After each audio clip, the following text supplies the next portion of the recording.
My name is Roberta, and for as long as I can remember, I've worked at my parents' tableware store.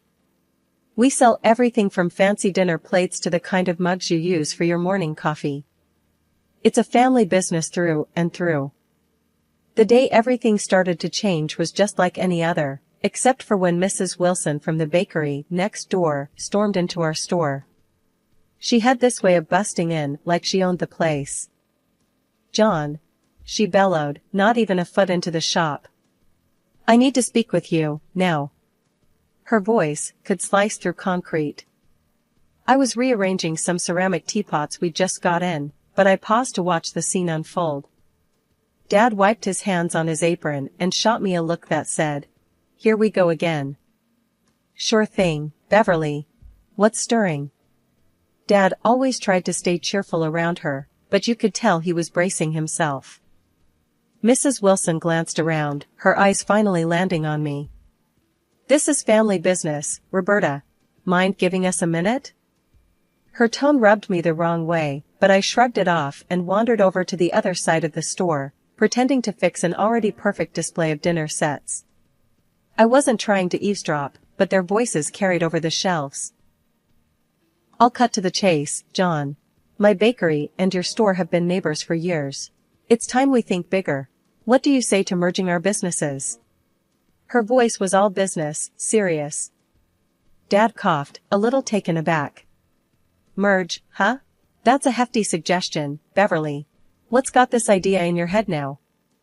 "Not just that," she continued, lowering her voice so I had to strain to hear. "I think our kids could make this even more beneficial.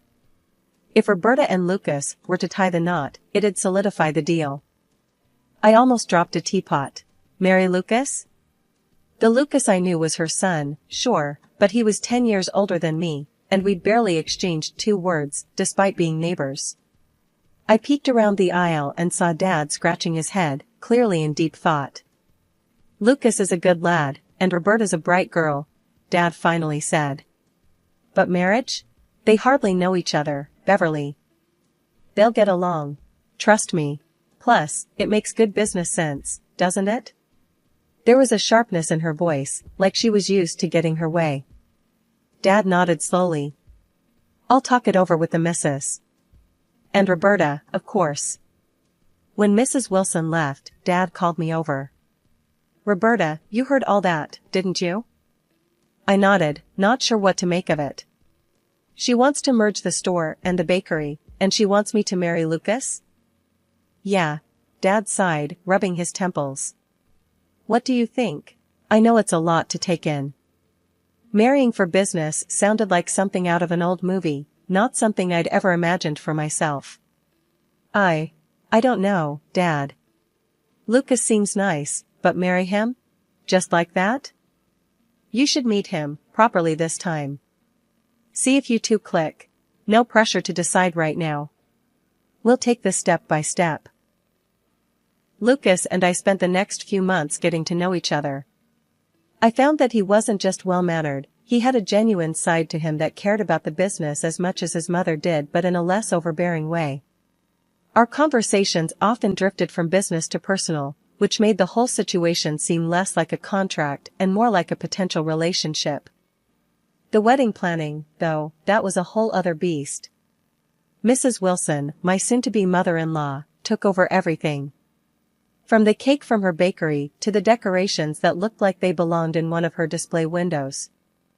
One afternoon, as we were going over the guest list, she barged into the room with a stack of invitations so thick you'd think we were summoning the whole town. "Roberta, dear, I've added a few names to your guest list. People important to our business. It's crucial they're there," she announced, dropping the stack on the table with a thud that made me jump. I bit my tongue, not wanting to start a fight. Lucas saw this and squeezed my hand under the table. "We'll sort it out, Robbie. It's our day, remember?" The day of the wedding was a blur. I stood at the back of the hall in my dress, feeling more like a prop in Mrs. Wilson's grand business scheme than a bride. My dad came up to me, his smile a little forced. "You look beautiful, Roberta. Ready?" he asked, offering his arm. I nodded, taking a deep breath. "Let's do this." The ceremony went by in a rush, and before I knew it, Lucas and I were pronounced husband and wife. The reception was loud, filled with Mrs. Wilson's guests, who talked more about the potential of our joint ventures than our nuptials. The merger was completed soon after the wedding. Both shops were knocked into one big space, with a section for the bakery and another for the tableware. The first day we opened the combined store, Mrs. Wilson was everywhere, directing staff like a general. "Roberta, dear, make sure those plates are aligned with the pastries. Symmetry sells," she called out across the store. I adjusted the plates, trying to follow her exacting standards. Lucas was in the bakery section, trying to coordinate with the bakers. "Make sure those scones are fresh.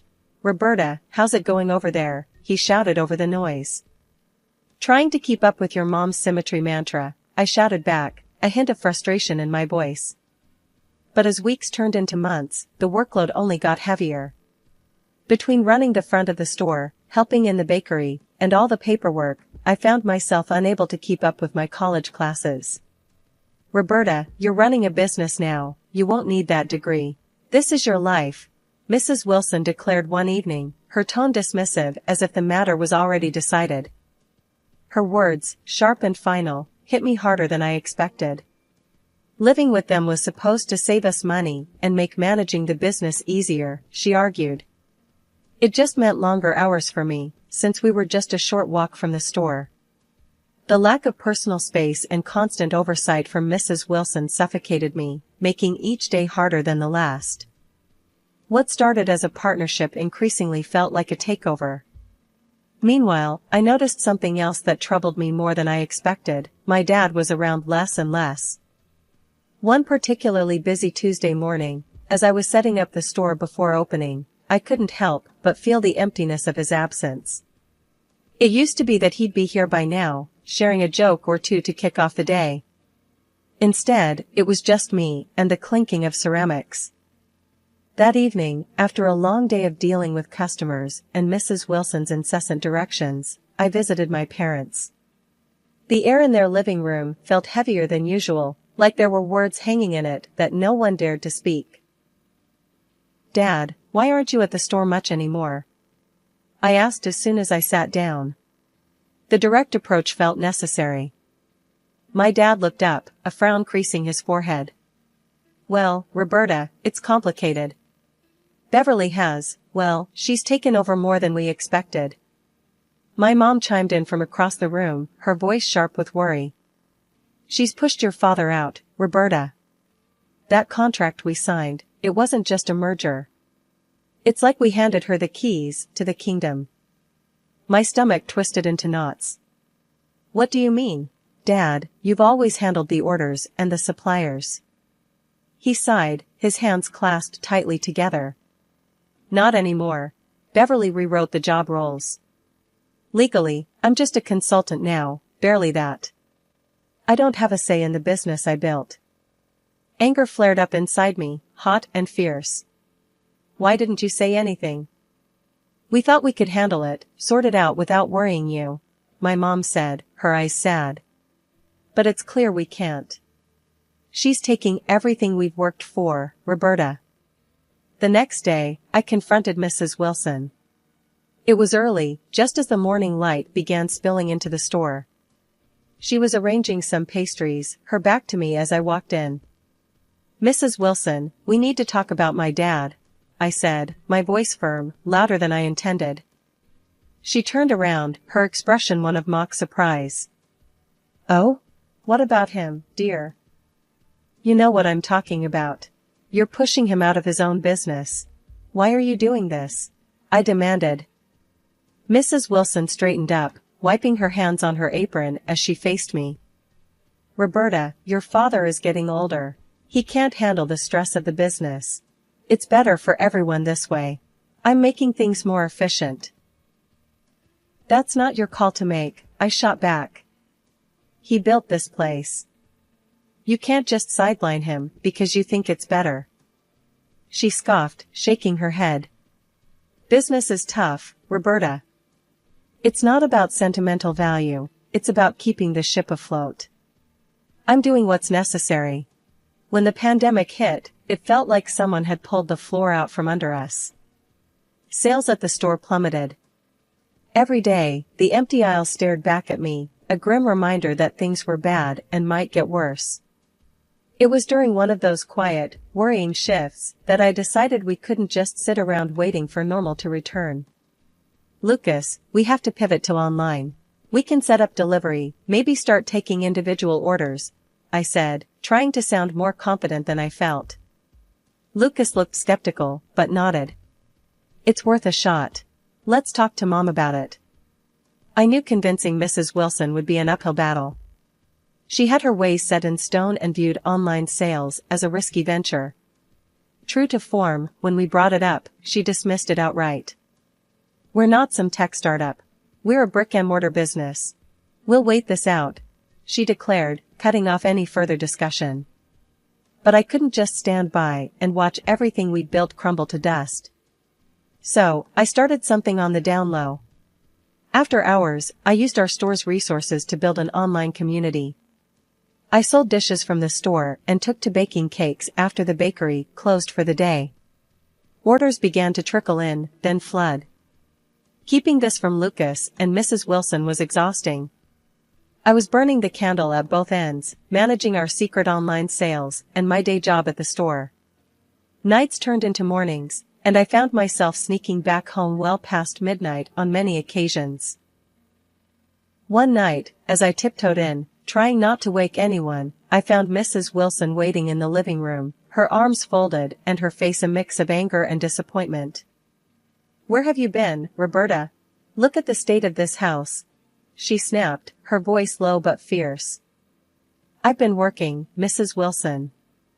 We got a rush of online orders tonight," I replied, my voice weary from too many long nights. "Online orders? What online orders?"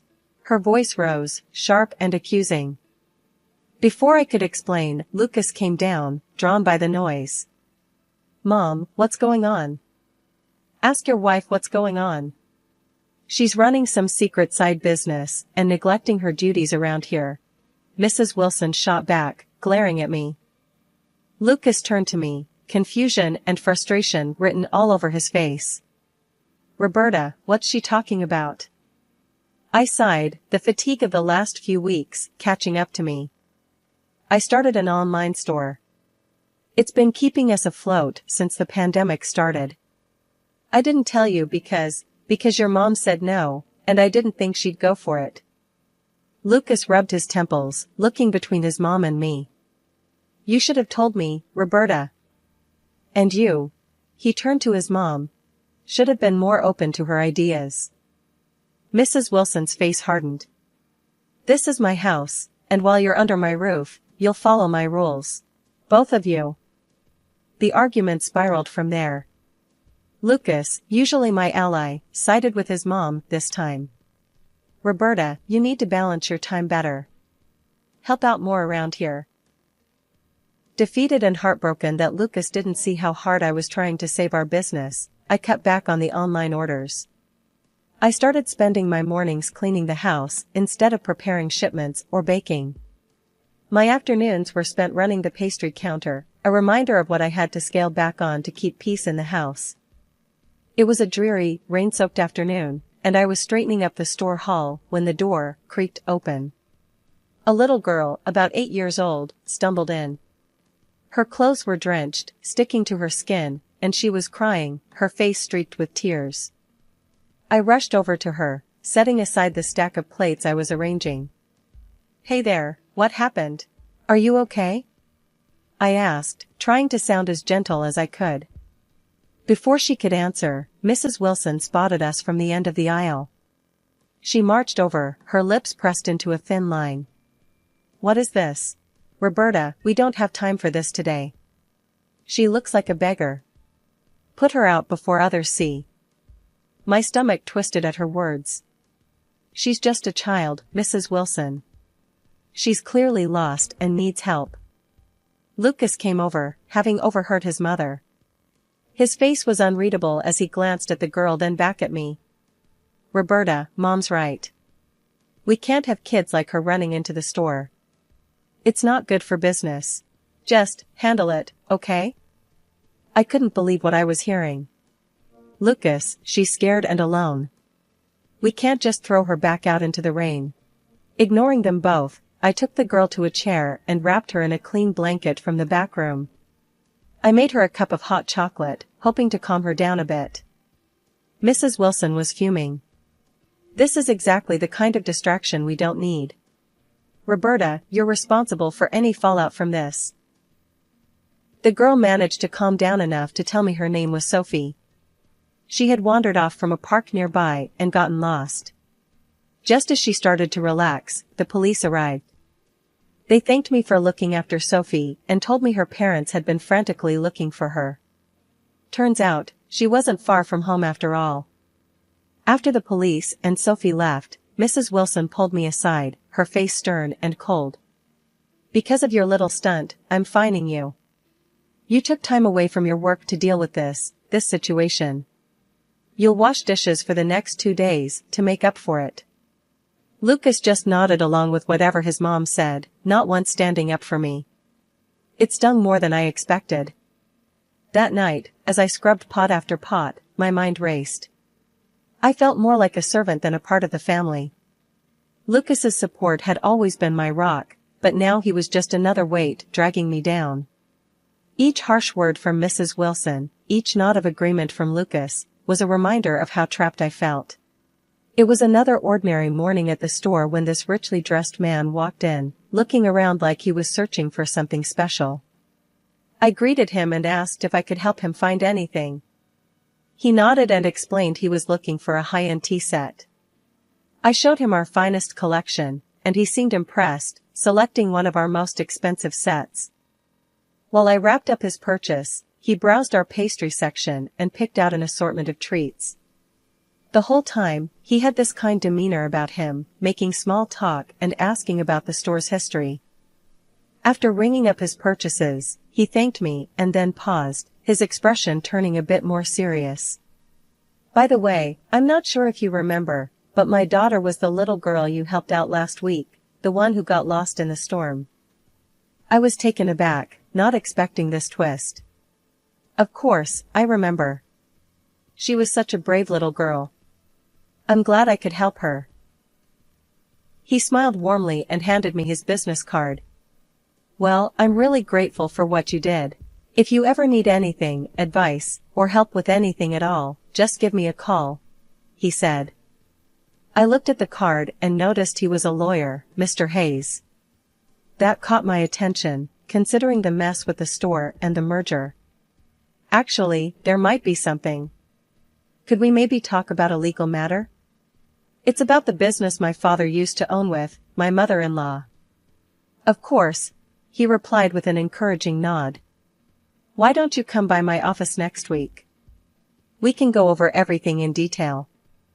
I took him up on his offer, feeling a mix of relief and anxiety.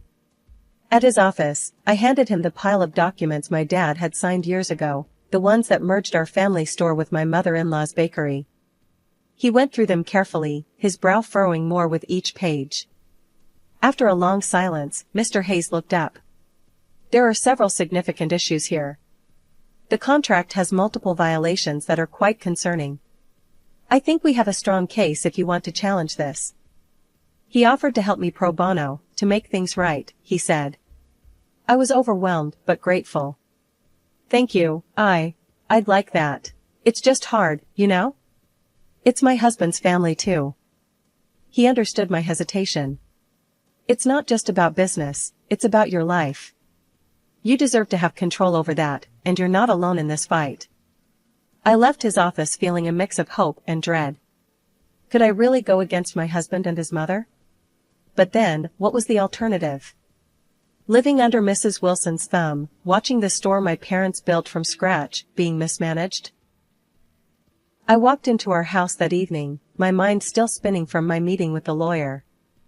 I wasn't prepared for the scene that greeted me. The place was bustling, filled with guests laughing and talking, glasses clinking. I paused, taking it all in, when my mother-in-law, slightly tipsy, spotted me.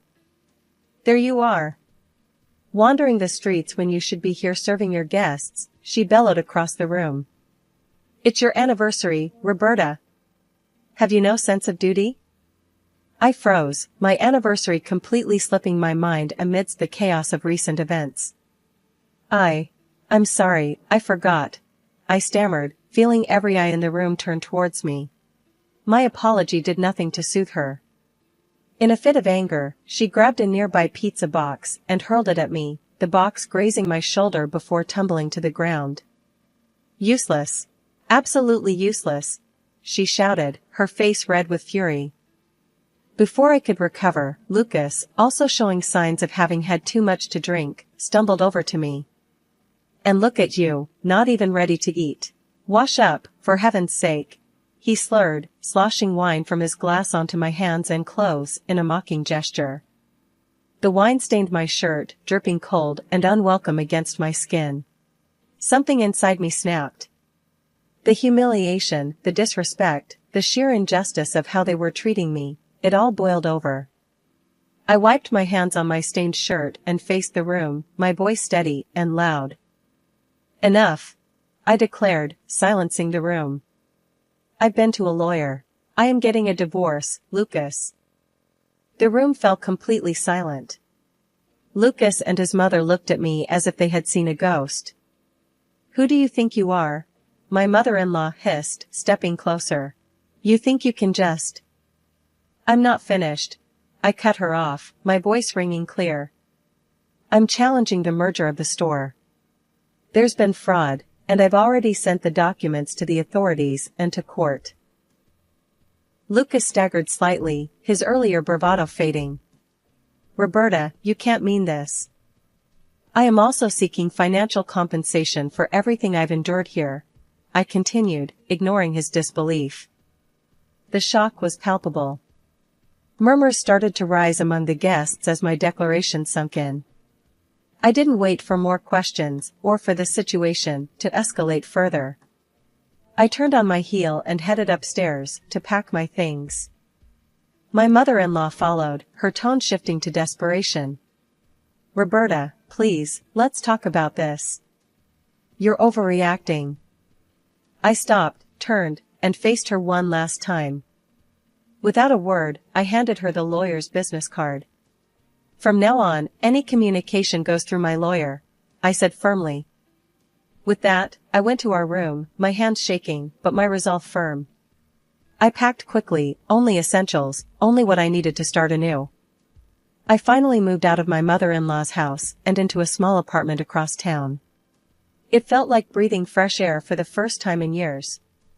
I was on my own now, but I wasn't alone, my dad was with me, and together we were fighting to take back what was rightfully ours. My lawyer, Mr. Hayes, worked tirelessly on our case. He was a bulldog in the courtroom, fighting against the fraudulent merger my mother-in-law had orchestrated years ago. It wasn't long before we received the news we had been hoping for. The court ruled in our favor. They found Mrs. Wilson guilty of fraud and overturned the merger. Additionally, they imposed a hefty fine on her and awarded me financial compensation. The compensation was just enough to buy out her share in the business, a combined bakery and tableware store that my dad and I once ran together. It felt surreal to stand in front of the shop, now fully ours again, without the shadow of Mrs. Wilson looming over us. Dad, we did it. It's ours again, I said, handing him the new keys to the store. We spent the next few weeks renovating the store, making it ours again. Every new coat of paint, every display rearranged, felt like reclaiming a piece of my soul that I had lost. Mrs. Wilson and Lucas were forced to find other jobs. The court costs and the fine took everything they had saved. I heard rumors about their struggles, but I kept my distance. Lucas tried to reach out once or twice, but I didn't respond. That part of my life was closed. I was focused on the future now. With the store back under our control, I resumed my college studies. I enrolled in night classes, determined to finish my degree. Sitting in a classroom again, I felt hope, a stark contrast to the despair I had felt under Mrs. Wilson's roof. One evening, after closing the shop, my dad and I sat at one of the tables, sharing a pot of coffee. You know, Roberta, starting over like this, It's more than I could have asked for, Dad said, looking around the shop fondly. I feel the same, Dad. It's like I finally woke up from a long, bad dream. We have a second chance here, and I'm not going to waste it, I replied, feeling a strength in my words that I hadn't felt in years. We talked about plans for the future, new products we could introduce, holiday sales to prepare for, and community events we could sponsor. It was exciting, invigorating, and I loved every minute of it.